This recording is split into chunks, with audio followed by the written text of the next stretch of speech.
Bien, queridos colegas, muy buenas tardes nuevamente y vamos a comenzar directo al punto. Bien, vamos a hablar sobre ciencias de la computación y nos vamos a basar en dos aspectos. Bien, como esta es una actividad de la comunidad Maker, no es de nuestra consultora, por supuesto tiene el apoyo de la consultora del Centro de Enseñanza y Certificación en Línea, pero este es un trabajo de una comunidad. Y en una comunidad todo se comparte. Entonces hoy vamos a compartir bajo dos conceptos. Vamos a hablar sobre el e-learning, ¿ya? Pero el e-learning actual. Y cuando hablo del e-learning actual, me estoy refiriendo a este e-learning que nos ha dejado la pandemia, ¿ya?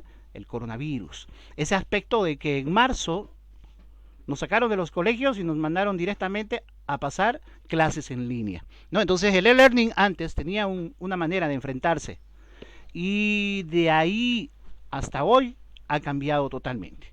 Entonces hoy tenemos que recurrir a otros aspectos del e-learning para que resulte, sobre todo con los niños, con los que están en la escuela. Y el movimiento Maker va a ser otro aspecto en el que nos vamos a apoyar y nos vamos a apoyar en los manifiestos de esas dos tendencias, ¿ya? Cuando me refiero a manifiestos me refiero a una filosofía que existe para manejar. El e-learning no tenía un manifiesto, pero últimamente ciertas personas que han enfrentado esta pandemia, es decir, todos lo hemos enfrentado, pero comunidades se han puesto a discutir y a debatir y han determinado que el e-learning tiene que tener un enfoque diferente al que tenía antes de lo que fue la pandemia o de lo que es la pandemia, porque no ha pasado la pandemia todavía. Y el movimiento Maker en realidad sí tiene un manifiesto ya hace años, ¿no? Pero yo se los voy a compartir también, ¿ya? Para que tengamos esas dos bases. En esos dos pilares nos vamos a basar para hablar hoy y luego presentarles las bases teóricas y conceptuales en las que usted va a dirigir su trabajo como docente en ciencias de la computación. Bien, vámonos entonces acá a la primera diapositiva, al primer pilar, y vamos a hablar sobre el e-learning.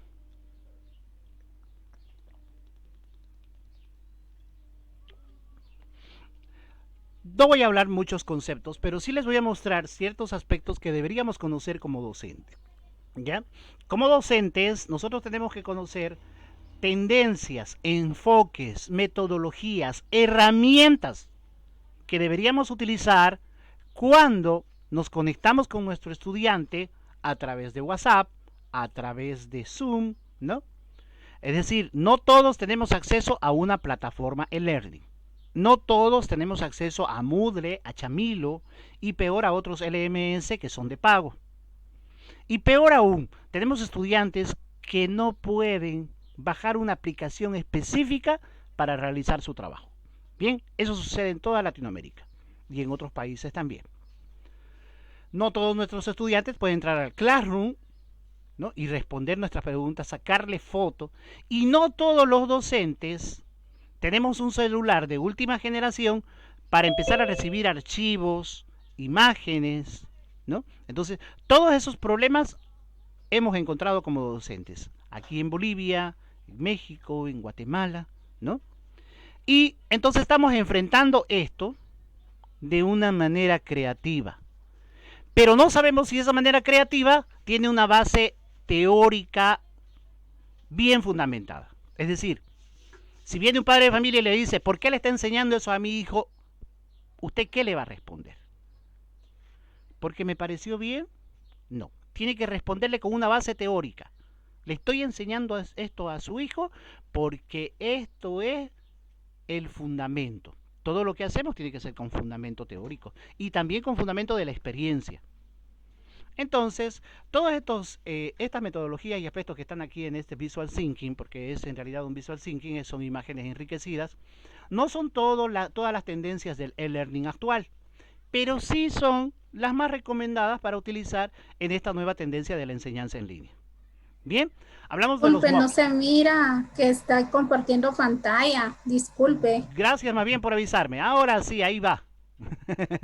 Ahí va. Entonces, los MOOC, ¿ya? Son una tendencia que ya viene de hace años. Y lo interesante de esto es que todas estas metodologías y herramientas han nacido de instituciones universitarias, ¿no? Del MIT, sobre todo, de Estados Unidos. El MOOC fue una iniciativa de unos estudiantes, ¿no? Que hicieron un curso masivo, un curso abierto. Ustedes seguro deben conocer el concepto. Entonces nosotros vamos a sacar ciertos aspectos de esa metodología, de esa forma de enseñar o de aprender, ¿ya? Y vamos a intentar aplicarla con nuestros estudiantes. Luego, el Flipped Classroom, igual, es otra metodología, bien, que ha tenido su desarrollo y ciertos cambios hasta llamarse en el Flipped Classroom, porque eso se basa en el aprendizaje de pares. ¿Ya? Del hecho de que el profesor no tenía tiempo para estar con sus estudiantes en clases y avanzar toda la temática. Entonces necesitaba que sus estudiantes adquieran el conocimiento, ciertos aspectos que están en el proceso del aprendizaje, ¿no? Los haga en casa. Y luego los procesos más elevados los pueda realizar en el horario de clases. Ahora, no sé si eso se les parece algo parecido, una escena parecida. Y es esa la escena a la que hemos enfrentado cuando hemos entrado en la pandemia. Nos mandaron a cuarentena y entonces no teníamos horas en el aula. Teníamos que juntarnos con nuestros estudiantes mediante videoconferencia y en muchos casos solo los 40 minutos de lo que dura esa videoconferencia. Y luego intentar que mi estudiante los procesos más mínimos, los más básicos del aprendizaje los haga en su casa. Es decir, enviarle recursos, videos, información que él lea y luego compartamos en clases.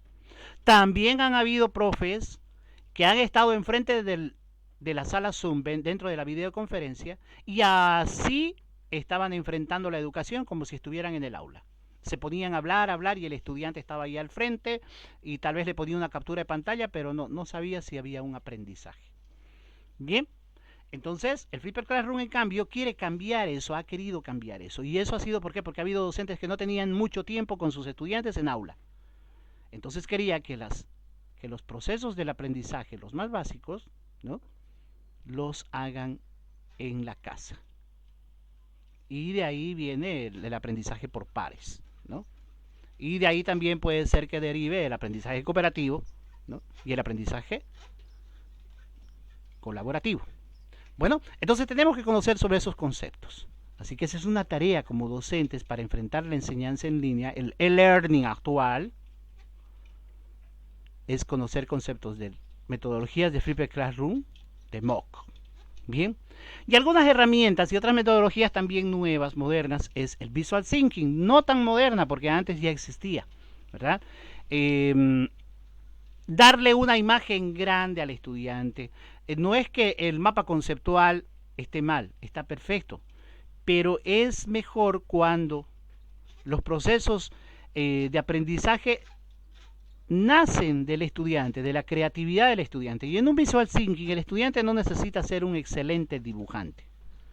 Lo único que necesita es entender los símbolos y gráficos y dibujos que haga en su imagen para recordar la teoría. Lo que yo siempre les digo a mis estudiantes es, la teoría, el concepto tiene que estar en su cerebro.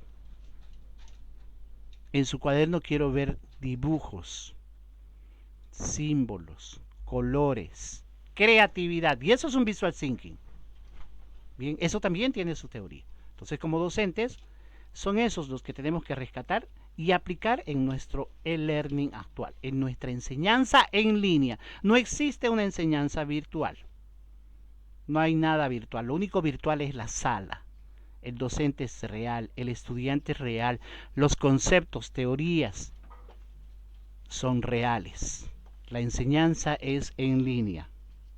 Bien, ahora, también existe esta otra metodología, el Design Thinking. No sé si mi inglés está bien, pero significa un proceso en que el estudiante va a usar la creatividad para crear conocimiento.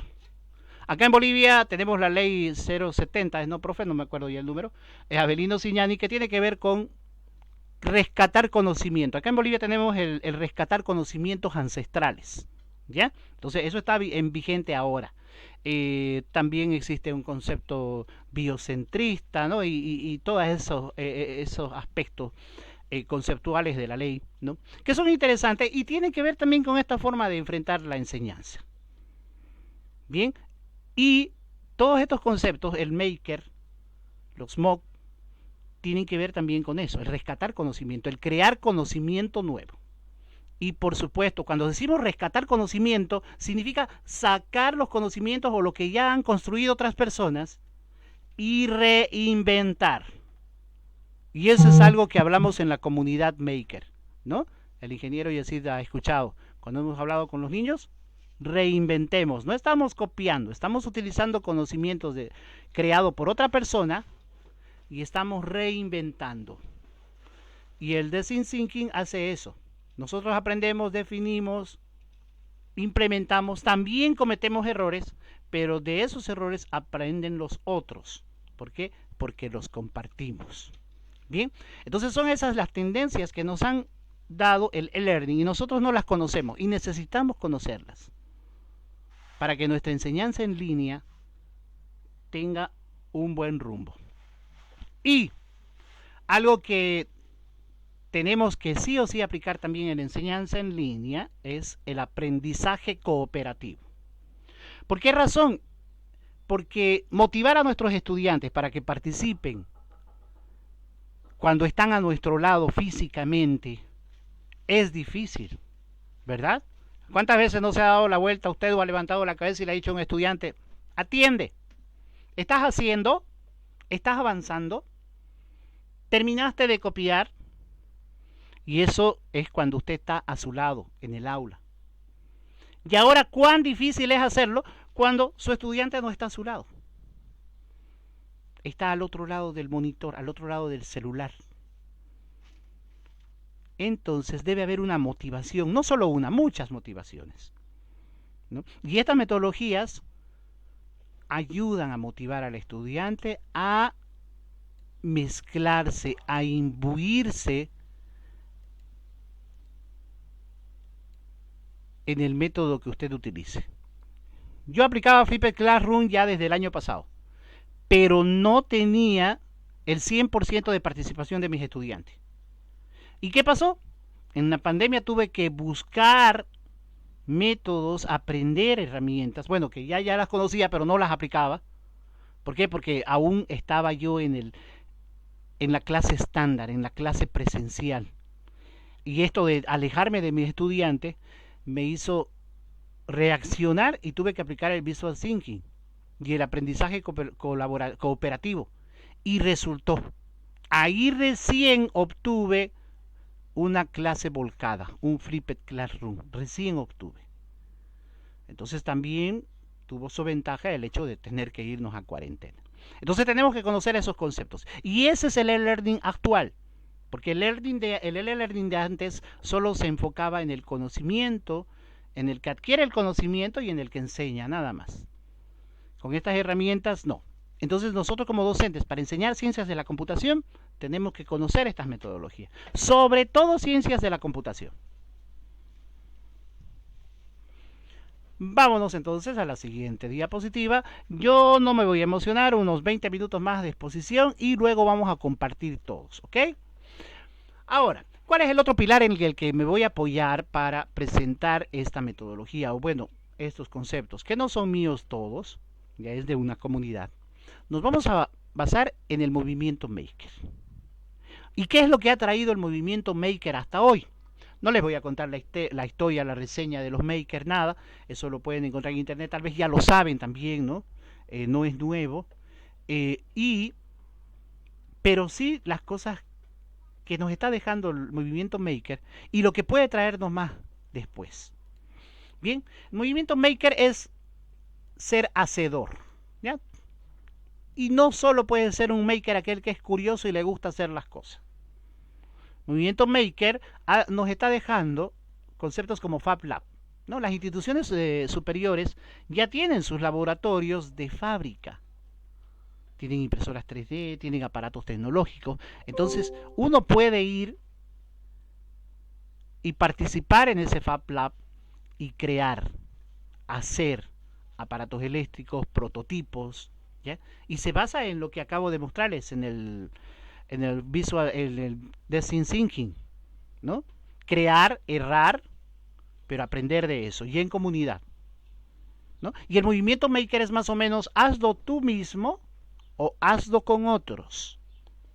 Bien, el movimiento maker es comprarse una bicicleta desarmada.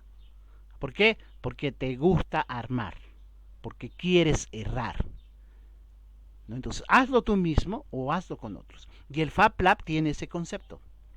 Las instituciones superiores, sobre todo en otros países, acá en Bolivia igual ya hay la Católica, la NUR, la UDABOL, ya tienen su Fab Lab, ¿no? Para sus estudiantes y también está abierta a la comunidad.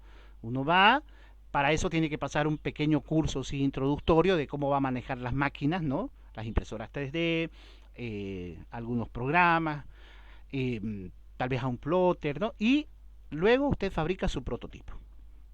Fabrica un prototipo, ve si funciona. Si usted no sabe programar, ahí los que están en el Fab Lab también le van a colaborar, ¿no? La idea es suya, pero lo que se haga es de la comunidad. Bien, entonces eso nos está dejando el movimiento maker, hasta eso hemos llegado. Y por supuesto también está el STEAM, ¿no? Enseñar ciencias, artes, las matemáticas, ¿no? Pero a la manera del maker, a la manera del hacedor, de manera creativa. Entonces acá dejamos todo lo que es académico un poquito por debajo, ¿ya? Pero nos vamos al proceso, al procedimiento. Nos vamos al producto. Medimos competencias. Movimiento Maker no usa la palabra competencia, yo la estoy usando, pero tiene que ver con ello. ¿Ok? Mi consultora se dedica a la certificación de competencias. No es una consultora académica, no forma parte del sistema académico. Pero quiere llenar ese vacío de la certificación de competencias. Y todo esto nació del movimiento Maker. Nosotros no certificaríamos competencia si no conociéramos la filosofía del hacedor,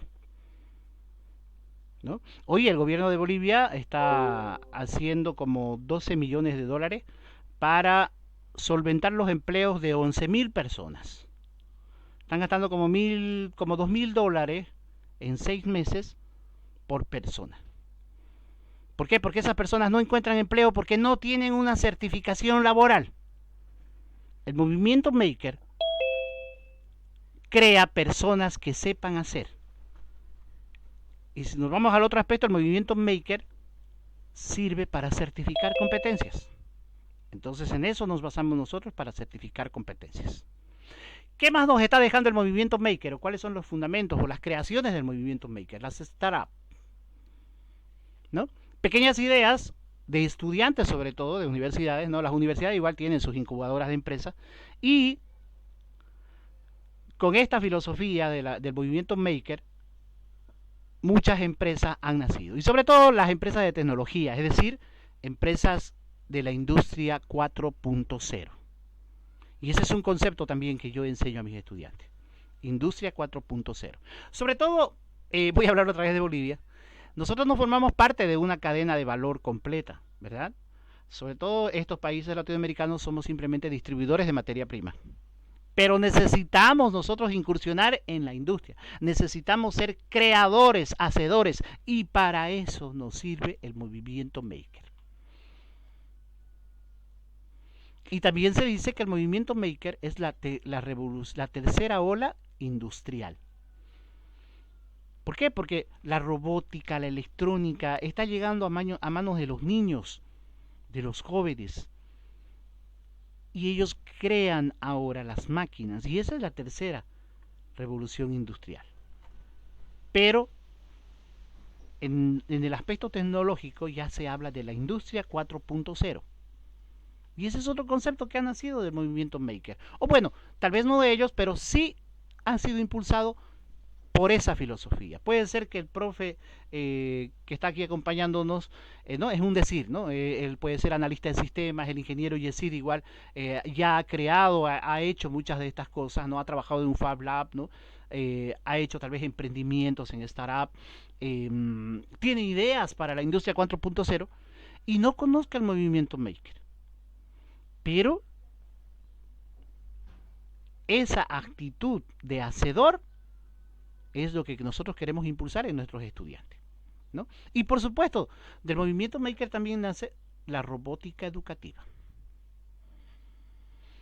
Y cuando hablamos de robótica educativa, queridos colegas, no estamos hablando de exclusivamente de Arduino o de un chip programable o de Lego o cualquier otro dispositivo electrónico.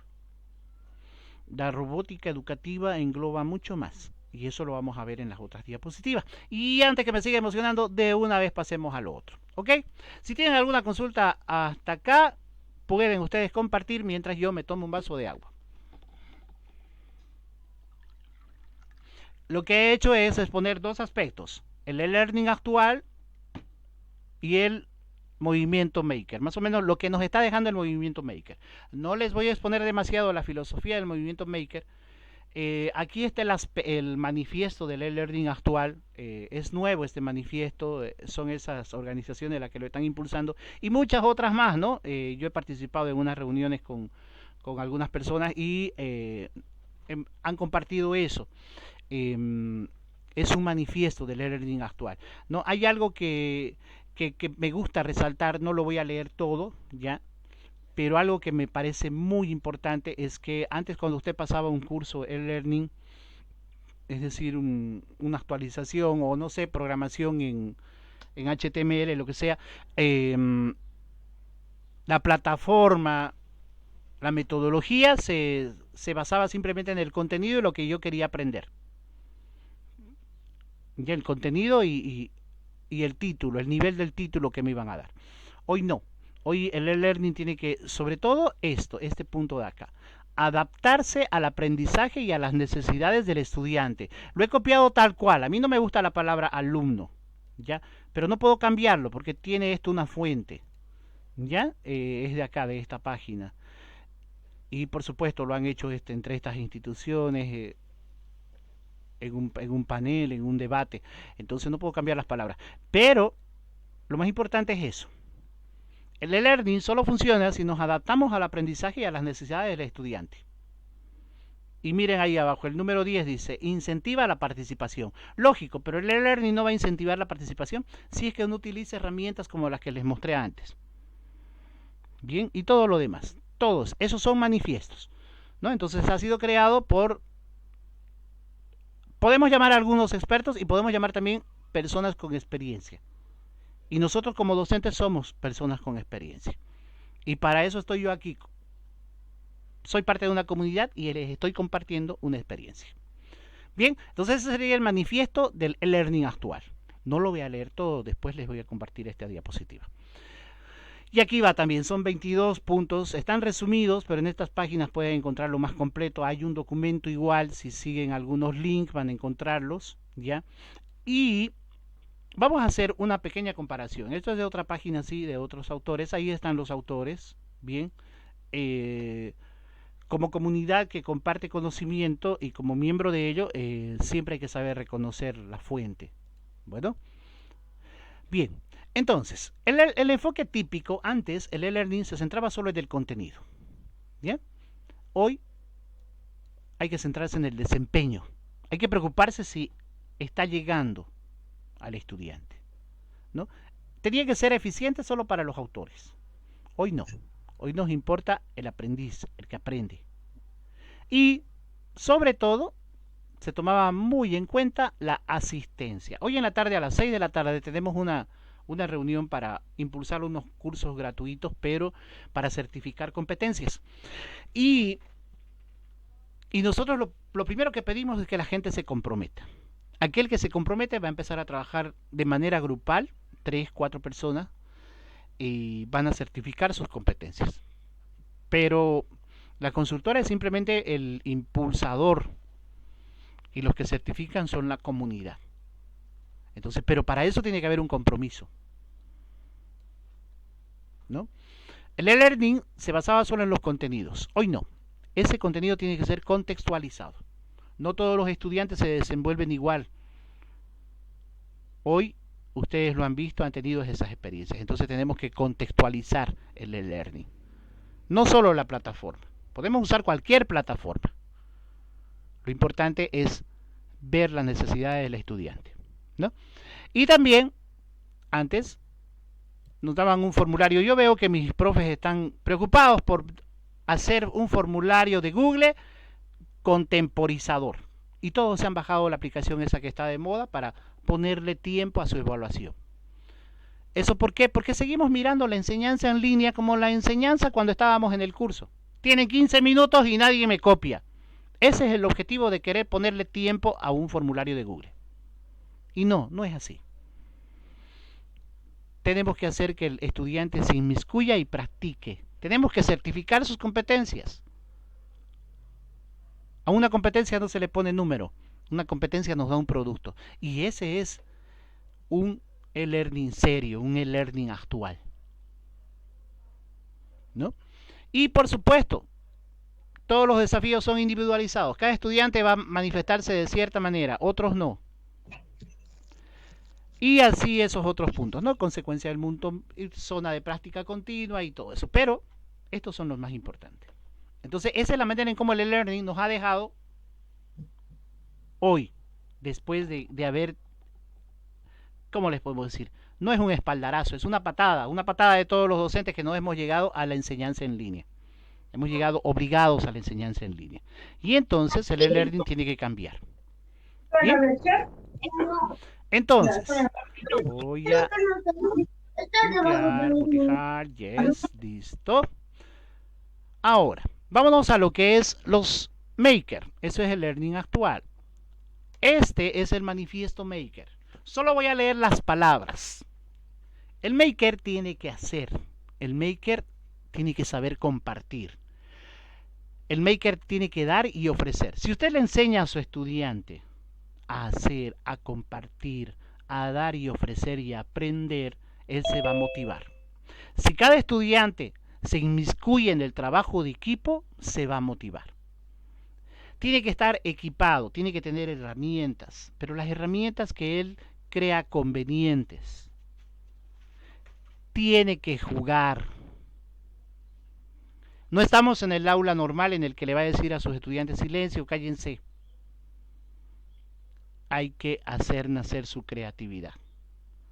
Las emociones, tenemos que basarnos mucho en sus emociones. Y tienen que participar, ¿no? Y no van a participar si usted le dice hable, exponga. No, no, no, no. Hay que utilizar las metodologías de las que hablamos en un principio, ¿no?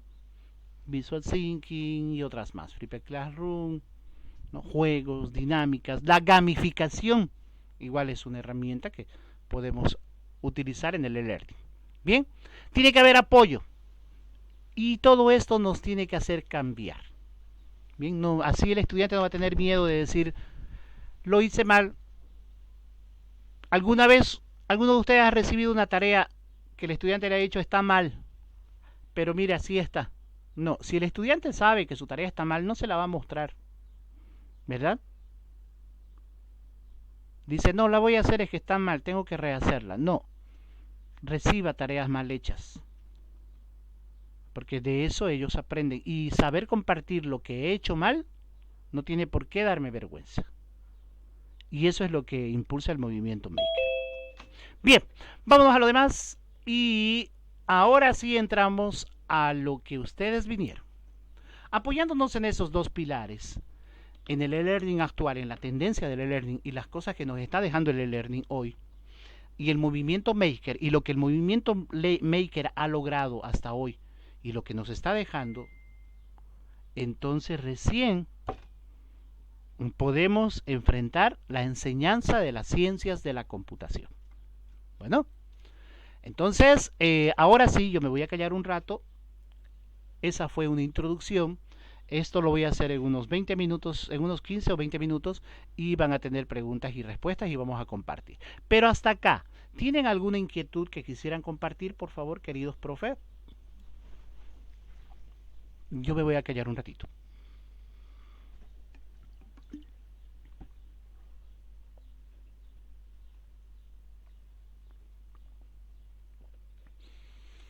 ¿Quiénes han llegado ahora? Zenobio, Tania, Rafaela, profe Jessica, ¿desde dónde nos visitan? Miss Oli, Marina Velasco, Isabel, ya sabemos, Ian es de México, Carolina, ¿desde dónde nos visitan? Unos 3 minutos, porfa, para que yo descanse igual de hablar. Compartamos, profe. Profe Ian, ¿qué le pareció? ¿Está de acuerdo, desacuerdo? ¿Tiene algo que aportar? Vamos, somos una comunidad. Bueno, sí, coincido pues, en casi todo, ¿no?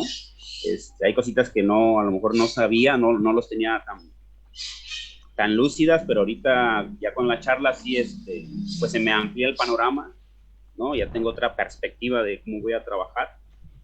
A lo mejor lo he estado haciendo, como dice, que aunque esté entregando la tarea mal, a lo mejor lo he estado haciendo mal. Sin embargo, pues aquí es prueba y error. Entonces, con lo que ahorita nos está compartiendo, pues siento que a lo mejor sí voy a poder, pues, hacer unos ajustes e ir mejorando, ¿no? Para con los chicos darle, pues, una mejor calidad en cuanto al aprendizaje a distancia. Gracias, profe. Eso es lo que me encanta escuchar y eso es lo que nos encanta en la comunidad, el compartir. A ver, a la profe, a todo el que tenga abierta su cámara, me encanta escucharlo. Profe Miss Oli, ¿qué tiene algo? ¿Tiene algo que decir? Nos compartamos. A ver, yo voy a abrir mi cámara para que me vea también usted. Ahora sí. Bien, profe Miss, ¿quiere hablar? Ok. Profe Ana María, profe Bueno, Adela. pues yo los visito desde México. Ya. Entré un poquito tarde Ujú. y sí, creo que coincido en muchas cosas. Lo hacemos todo muy mecánico. Estamos aprendiendo todos Ujú. y me gusta seguir aprendiendo y por eso estoy aquí. Y me Excelente, parece gracias. excelente. Excelente, gracias, profe. La profe, no sé quién más, la profe Carolina, ¿qué me dice, profe? Usted estuvo desde el principio. Buenas tardes. Pues realmente quedé muy impresionada. Cada día se aprende algo nuevo y yo creo que a pesar de que estamos en países totalmente distintos, la educación es una sola, ¿verdad? Todos tenemos como que el mismo cosquilleo de saber si estamos haciendo bien las cosas, si no las estamos haciendo bien, la preocupación que si nuestros alumnos están aprendiendo, cómo están aprendiendo, qué es lo que van a hacer, si las herramientas que nosotros podemos proporcionar las tienen ellos a la mano. Guatemala pues es un país donde hay un porcentaje muy alto de que no tienen la tecnología a la mano y es bien difícil el poder incursionar, que tengan una computadora cuando no hay luz, que Claro. se les tenga que pedir que usen un teléfono cuando pues no tienen para comer, ¿verdad? Entonces sí, son como muchos temas, pero al entrar a una webinar tan interesante, pues me doy cuenta de que no solamente es Guatemala la que está así, sino que es Latinoamérica, ¿verdad?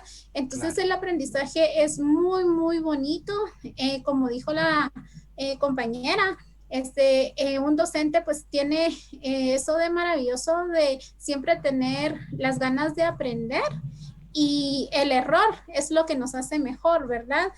Caemos, pero nos levantamos y con mucha más fuerza para que nuestros estudiantes tengan las mejores herramientas desde donde estemos. Es muy complicado, realmente no estábamos preparados para dar clases a distancia.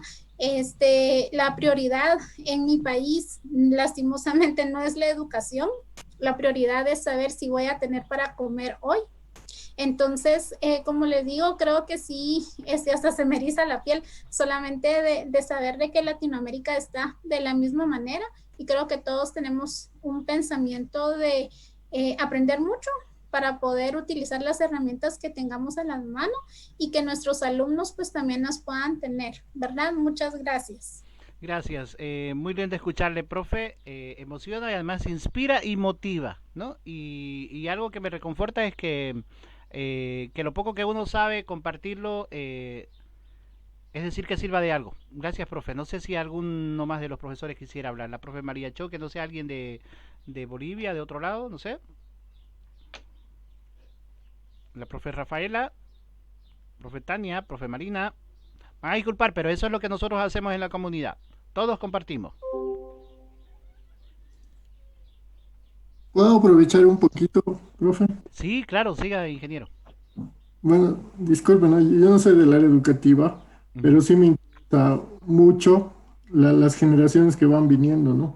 De hecho, yo trabajo en ingeniería de software, soy desarrollador de software, y me preocupa esto porque, de hecho, sabemos que en mi área, por lo menos, igual, como igual debería ser en la educación, creo que todo, como menciona el profe, es prueba y error, ¿no? Porque en mi misma área profesional pasa eso, ¿no? Tenemos personal que está buscando nuestros errores. O sea, yo soy del área de desarrollo y siempre hay un personal que busca los errores. Entonces ahí formamos un equipo donde vamos viendo, ¿no? En base a la prueba y error de lo que se va desarrollando en tecnología, buscando mejores productos. Entonces, y esa es una escuela diaria que tenemos, incluso en el trabajo, ¿no? O sea, vamos viendo qué errores hemos cometido y la siguiente vez ya vamos a evitarlos, ¿no? Y tenemos, como les menciono, un equipo, ¿no?, de trabajo que busca los errores, como sabrán, son los QAs, y así es como va mejorando. Y creo que eso acelera mucho lo que es la tecnología, ¿no? Es un área que acelera mucho porque tiene un apoyo, ¿no? Por ambos lados, en lo que hacemos bien y en lo que hacemos mal. Y es una escuela diaria. Por eso, repito, o sea, no veo por qué debería haber diferencias en la educación si es que en áreas más difíciles que son las laborales, aplica esto perfectamente. Esa es mi experiencia que creo que puede servir, digamos, para orientar, como usted mismo está mencionando, ¿no?, el tema educativo. Gracias, ingeniero. Sí, es cierto, tiene razón. Sobre todo, algo que le voy a apoyar al ingeniero, yo también soy analista de sistema. em, estas tendencias de la enseñanza han nacido del área tecnológica, ¿no? Por ejemplo, el movimiento Maker nace de la filosofía de los hackers, ¿no? Pero, por supuesto, se llamó Maker, ¿por qué? Porque hay que hacerlo, es hacer, y hacker se escucha muy feo, entonces, pero viene de ahí, ¿ya? Porque el hacker es el que hace y deshace, pero hace y deshace porque quiere saber, ¿no? Y es de ahí el movimiento Maker. Algo que también quisiera que se aplique en la... El ingeniero, no sé si por ahí la metodología Scrum, ¿no? Para la programación, no sé, ingeniero, si está bien pronunciado eso, pero para manejar equipos de programación, ¿verdad? Cuando sea uno desarrolla un software, maneja una metodología de trabajo, ¿ya? Y eso se aplica también en la enseñanza, ¿ya? Eh, entonces, es bueno escuchar a los profesionales, a los expertos y a los que tienen la experiencia. Así que muchas gracias, profe, por compartir. Si alguien más tuviera algo que decir para que yo pueda continuar, me dicen. Bien, excelente. Entonces, vamos a continuar. Voy a ver si estoy compartiendo mi pantalla. Y esta sería la segunda parte y con esto terminaríamos. Después compartimos nuevamente. Bueno, bien. Queridos colegas, ahora les voy a presentar mi proyecto. Es mío. ¿Por qué? Porque yo investigué, hice un trabajo de investigación apoyado en las competencias, en el marco común de competencias de Europa, ya para un trabajo, para una defensa, para obtener una certificación. Entonces, como yo ya ingresé al ámbito de la educación de computación, porque así es como te contratan, ¿quieres ser profe de computación? Ah, listo, ¿no? Y me gustó enseñar a los niños. Entonces encontré un ámbito nuevo para mí. Y hoy yo no enseño computación. Hoy, cuando yo llego a un colegio, les digo, yo enseño ciencias de la computación. Y todo aquel que enseñe medios, no software, es un docente de las ciencias de la computación. En Bolivia no hay la licenciatura en ciencias de la computación, tampoco, ya no estoy en edad de tener otra licenciatura, pero uno obtiene, ¿no?, la certificación cuando se especializa. Entonces yo puedo afirmar que soy especialista en ciencias de la computación. ¿Y cuál es mi propuesta? No solo la mía, sino de la tendencia de las ciencias de la computación. La ciencia de la computación tiene estos, voy a traer mi marcador, aquí está, elementos. ¿Ok? Cuando hablamos de, no de computación, sino de las ciencias de la computación, vamos a hablar de software, de programación, de hardware, de lógica, de mecanismos, de electrónica. Bien, entonces en esos 6 aspectos es en el que uno tiene que especializarse para poder enseñar ciencias de la computación. Además de ello, aparece un nuevo aspecto. Ejemplo, esto yo lo desarrollamos hace como 7 años.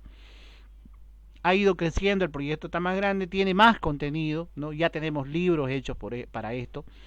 Pero algo nuevo que ha aparecido, sobre todo hace unos 4 o 5 años, con la aparición de no la aparición, sino la explosión de las redes sociales, entró la identidad en línea.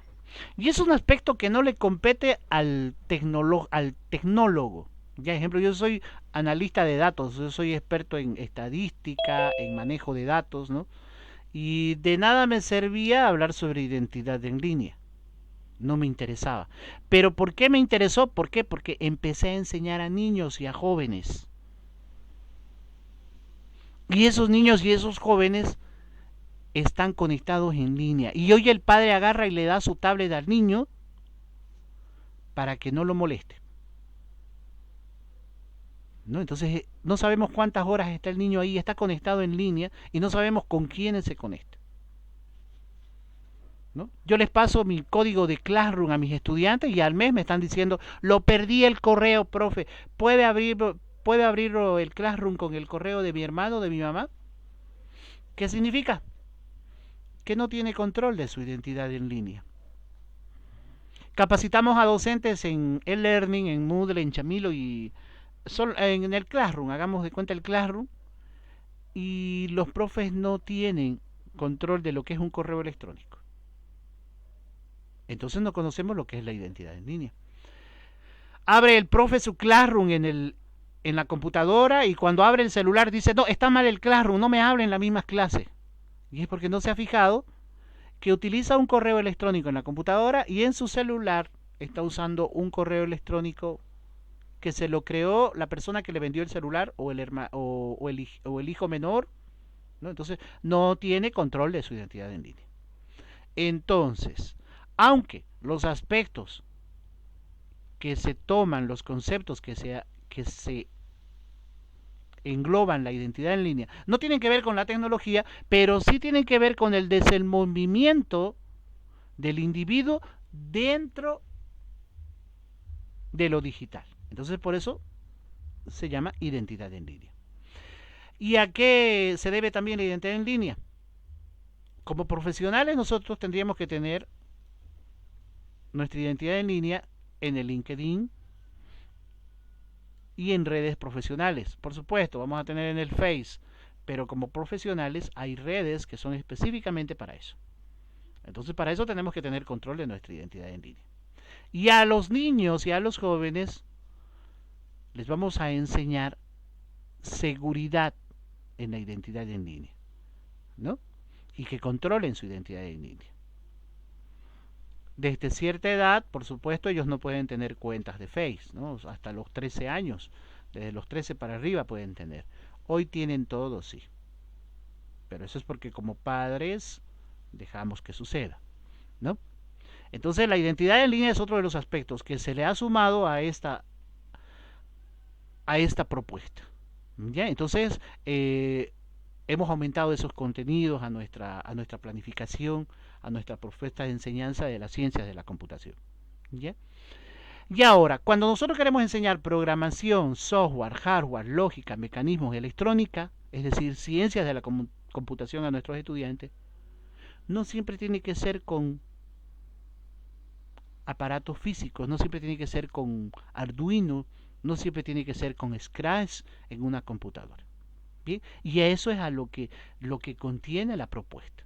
Bien, lo que contiene nuestro plan de enseñanza de ciencias de la computación. Y ahora se los voy a presentar. Vámonos a mi diapositiva, que es esta de acá. Perdón, no, esta de acá es. Ejemplo. Esto yo lo voy a maximizar un poquito y aquí está. Esta es una propuesta en la que los estudiantes sí o sí van a tener su computadora, ¿ya? Pero, ¿qué es lo que tenemos que enseñar a nuestros estudiantes en ciencias de la computación? No exactamente el uso de software. Enseñarles Word, Excel a los estudiantes, eso es enseñar ofimática. Nosotros enseñamos ciencias de la computación. ¿Y qué tiene que aprender el estudiante? Tiene que crear y aplicar algoritmos. Tiene que conocer principios de la información y la computación. Tiene que resolver problemas de manera analítica. Bien, el niño no necesariamente tiene que saber programar en Scratch. Primero tiene que saber analizar un problema. Descubrir qué es un algoritmo. Crear y aplicar, ¿no? Cuando yo enseño Scratch, ¿no? Hablo, les digo, esto es un bucle, ese es un inicio, esta es una función, ¿bien? Pero no es tan importante cómo están ordenados sus bloques. Lo más importante es que conozca los conceptos. Por supuesto, no hay niños de inicial, ¿no? Pero sí en primaria y en secundaria, sobre todo ya después de los 12 años, ¿no?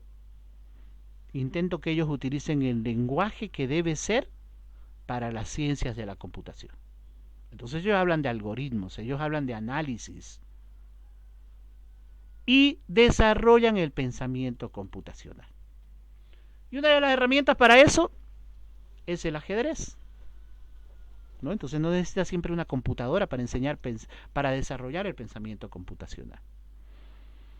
Colegio en donde yo he trabajado, todos mis estudiantes saben ajedrez, han hecho campeonatos de ajedrez desde primaria. Solo en el colegio de este año no pude, ¿por qué? Porque nos mandaron a la cuarentena. ¿Cómo funcionan los sistemas digitales? En primaria existen actividades para enseñar números binarios a los estudiantes, sin necesidad de una computadora. Tenemos que aprender a practicar la abstracción. Desde el celular podemos ingresar al Machine Learning, al proyecto Machine Learning de Google, ¿ya? En donde ellos pueden hacer algunos ejercicios como de aprendizaje computacional, ¿no? Entonces, tenemos que conocer esos lugares para poder aplicarlos con nuestros estudiantes. Desarrollar y aplicar habilidades analíticas, evaluar tecnologías de la información y sobre todo desarrollar un razonamiento lógico. Entonces esas son las partes conceptuales que vamos a enseñar a nuestros estudiantes en ciencias de la computación. Bien, este es un programa en el que, bueno, se les enseñaba ofimática, ¿no? No en todos los colegios te dan libre albedrío. Ya les había dicho, ¿no? Acá en Bolivia se enseña computación, pero en colegios particulares.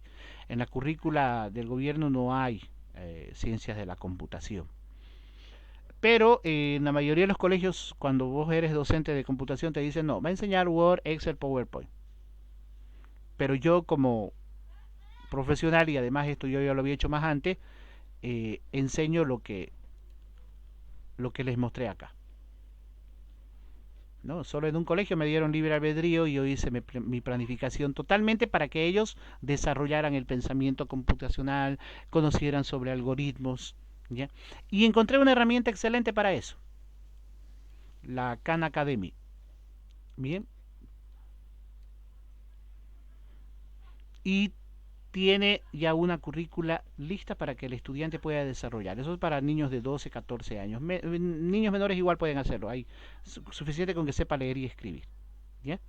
Después en Argentina hay un proyecto, Program.ar, ¿ya? Que tienen actividades. He visto que ustedes han compartido ahí de México ciertos libros de ese proyecto. utilizan Gobstone. Ese Gobstone ha sido creado por argentinos, ¿ya?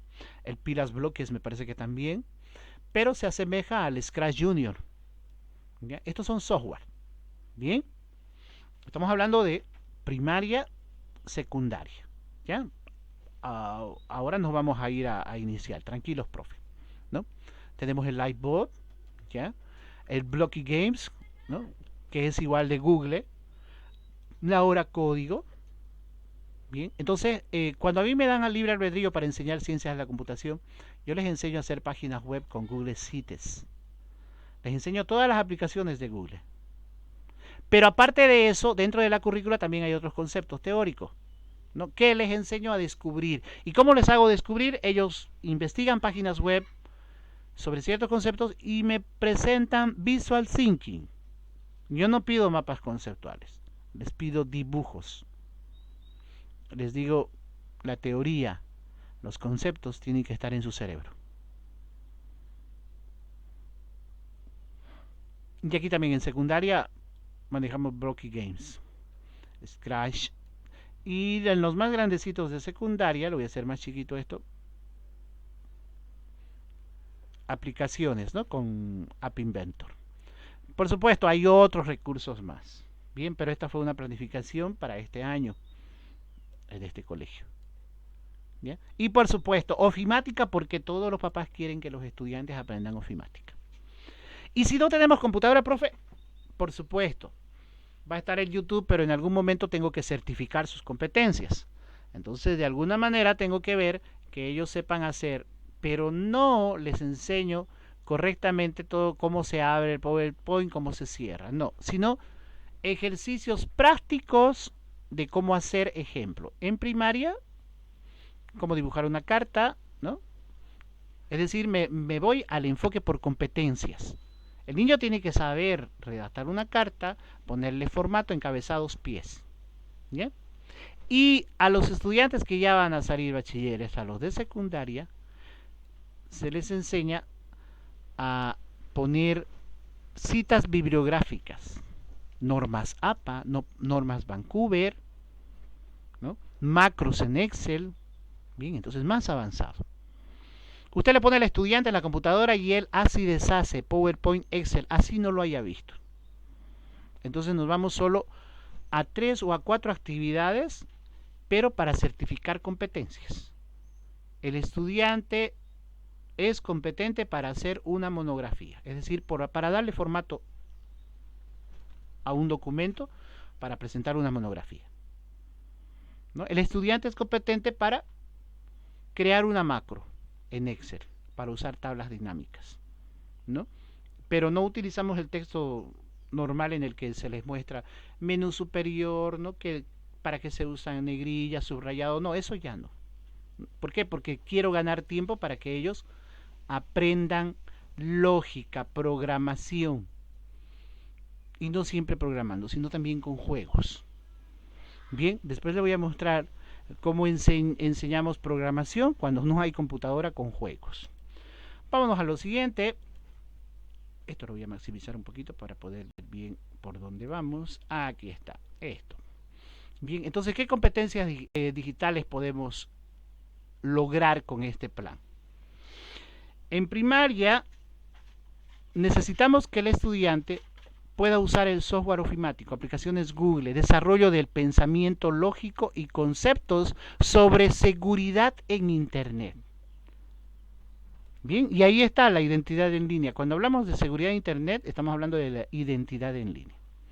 Entonces, aquí está, identidad en línea segura. Hablamos y discutimos y compartimos y ellos crean conocimiento igual sobre lo que es la identidad en línea y cómo ellos deben cuidarse, ¿no? Sobre sitios web de Google, programación en Scratch, conocimientos básicos, esto de ofimática, ¿no? Y sobre ciencias de la computación, hablamos sobre lo que es la industria 4.0, que es el e-learning, que es un CMS. Entonces, existen conceptos que ellos tienen que conocer, ¿no? No a fondo, pero que los descubran. Cuando son más mayorcitos, entre los 2 y los 14, igual lo mismo, control de identidad en línea, desarrollo del pensamiento lógico, ¿no? Y apoyado a eso, por más que no forme parte de uno de los de las áreas de la ciencia de la computación, ajedrez.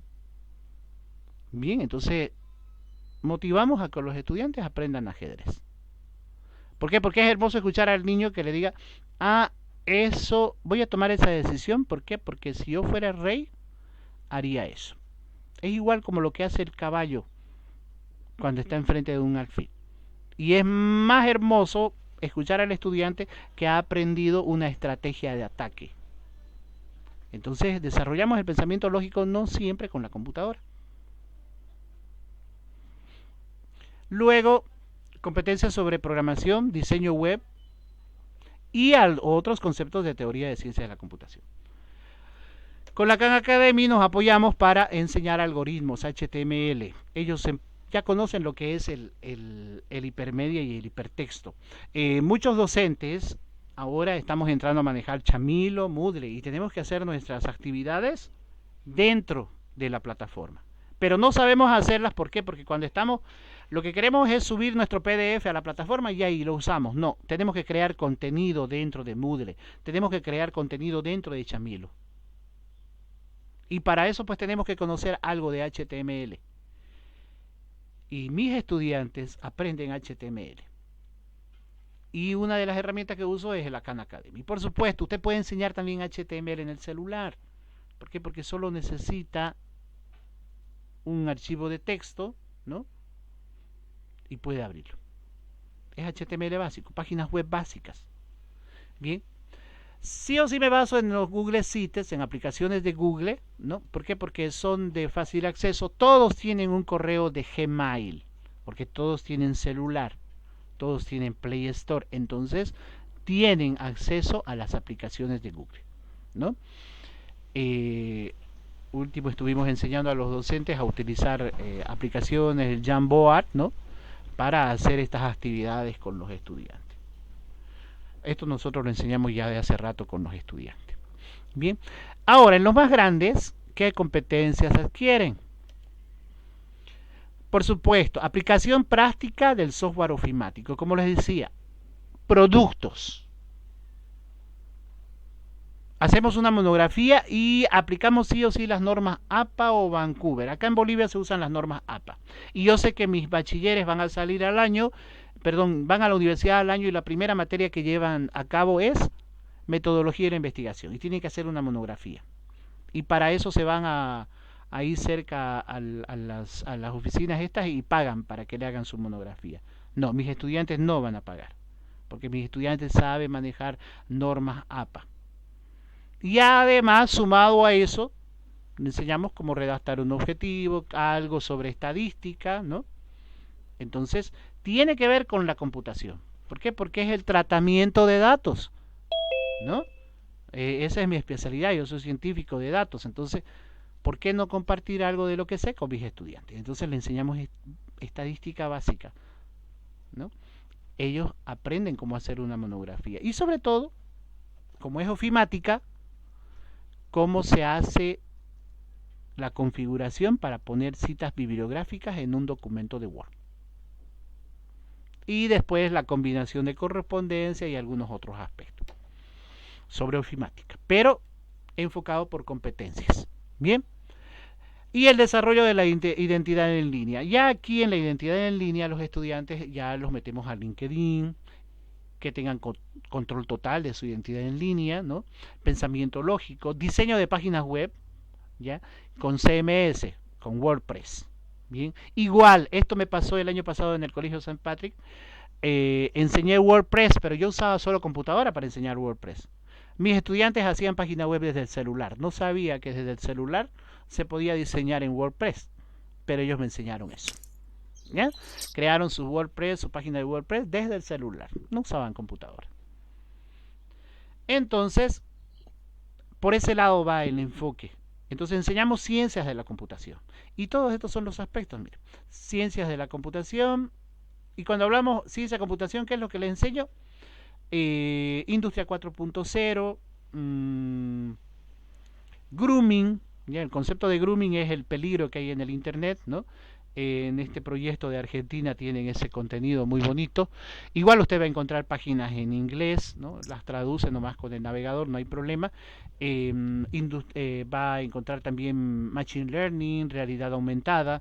Hay un profe acá en Cochabamba que enseña hermosas clases sobre realidad aumentada, ¿no? Entonces, esos aspectos novedosos, que la tendencia de las ciencias de la computación hoy en día, eso es lo que enseñamos en esta materia, ciencias de la computación, ¿no? Y en informática es lo que ya les expliqué.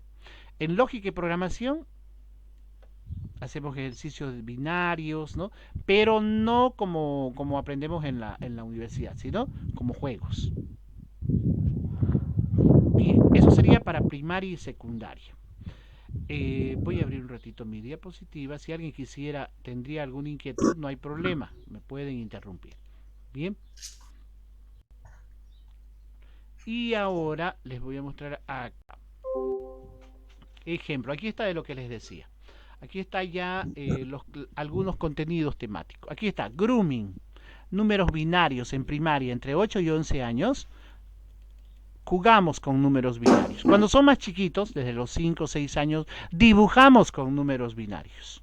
¿Ya? Pero el niño ya por lo menos sabe lo que es el concepto de binario, 1 y 0, y ya sabe cómo funciona la computadora. Luego hablamos sobre virus, ¿ya? Y también la instalación del software y todo eso. Bien, eso sería en lo que es ciencias de la computación. Lo mismo entre los niños de 2 y 14 años. Pero ellos ya conocen que son CMS, ¿no? Los manejadores de contenido. El WordPress es para crear páginas web sin una línea de código. Entonces los metemos a trabajar en eso. Y como les digo, mis estudiantes el año pasado lo hicieron desde celular. A todos les hablamos sobre grooming. Hacemos que los niños de 14 años en adelante les muestren a los de primaria los peligros que hay en el internet. ¿Ya? Hablamos sobre eso. Eso es en ciencia de la computación acá. Y en los más grandes, los que están prontos a salir del colegio, hablamos sobre las tendencias del software libre. Bien, hablamos sobre lo que es el Maker, la comunidad Maker, los fundamentos de Maker, ¿no? La ciudadanía digital. Acá en Bolivia hace unos 3 años ya está en vigencia la firma digital, ¿no? Es hermoso, ya eso yo lo conocí hace como 10, 15 años, en otros países igual, pero acá recién llegó, ¿no? Y pocas personas lo están manejando, pero mis estudiantes conocen sobre esos conceptos. ¿Qué es ciudadanía digital? Entonces no tenemos que estar todo el tiempo enseñándoles ofimática, no, profes. Nosotros enseñamos ciencias de la computación. Entonces nuestros estudiantes tienen que ser de la industria 4.0. Tienen que ser maker y tienen que conocer estos conceptos. Ciudadanía digital, industria 4.0. El Teachable Machine es el proyecto de Google para la inteligencia artificial. Bien, es una actividad pequeña, pero por lo menos ellos ya conocen el concepto de lo que es la inteligencia artificial. Hablamos sobre la computadora cuántica. Bien, tengo exposiciones grabadas mis estudiantes, igual algunos visual thinking que no sé cómo ellos han creado, porque ni yo podría explicarlo tan bien cómo funciona una computadora cuántica. Bueno, entonces lo que tengo que hacer yo como docente es buscar qué es la computadora cuántica. Ver algo, ver algunos videos, perfecto. Entonces la siguiente clase hablo sobre eso con mis estudiantes. Y ellos van a crear el conocimiento. Y van a trabajar por pares, de a 2, de a 3. ¿No? Y cada uno va a tener un rol diferente. No va a haber un líder. No ponga un líder. Utilice el trabajo cooperativo. Cada uno un rol diferente. Un motivador, un moderador, ¿no? Y el otro puede ser el que tome las notas, ¿no? Un registrador, ¿no? Y esos roles los intercambia. No ponga un líder, no funciona. Lea algo sobre el aprendizaje cooperativo. Entonces, hablan también sobre learning. Mis estudiantes saben lo que es conceptos de learning, conocen algunas plataformas, ¿no? Y las tendencias igual, el MOOC igual se enseña, eso es parte de las ciencias de la computación, ¿no? Lo que es MOOC. E-business, ya mis estudiantes conocen sobre cómo se hace la compra y venta por internet, ¿no? No les hablo sobre marketing de redes, ¿no? Pero también podría ser un bonito tema para enseñarles. Servidores web y los cloud. ¿Ya? Tengo un estudiante que ha comprado una cuenta en Digital Ocean, ¿no? Y se ha puesto a hacer un cloud solo para instalar, ¿cómo se llama esto? Minecraft. ¿Ya? El juego de Minecraft. Entonces él lo había instalado en su computadora, quería hacerlo en un cloud, me pidió algo de asesoramiento, le ayudé y no fue más. Instaló Minecraft en un servidor en la nube. Esa sí es una nube. El cloud es una nube, profe. Bien, y el web RTC. Ejemplo, ahorita nosotros estamos conectados gracias a la tecnología web RTC. El Zoom, el Jitsi, OpenMeeting, todos ellos se basan en el web RTC, que es el Real Time Communication, es una comunicación en tiempo real. Y eso ha sido logrado gracias a las tecnologías libres, es abierto.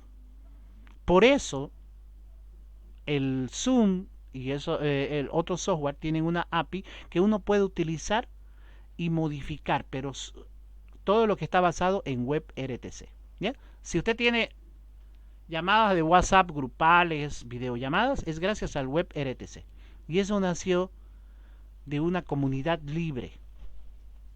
Y a mis estudiantes yo les muestro los conceptos básicos y cómo pueden ellos hacer aplicaciones de videoconferencias. Lo básico, por supuesto. Pero por lo menos esta es una bandeja de toda la tecnología, todo lo que tiene la ciencia de la computación. Ellos le dan una probadita. Y luego, por supuesto, cuando vayan a la universidad se quedarán con lo que les gusta, ¿no? Bien. Entonces esto es bastante amplio.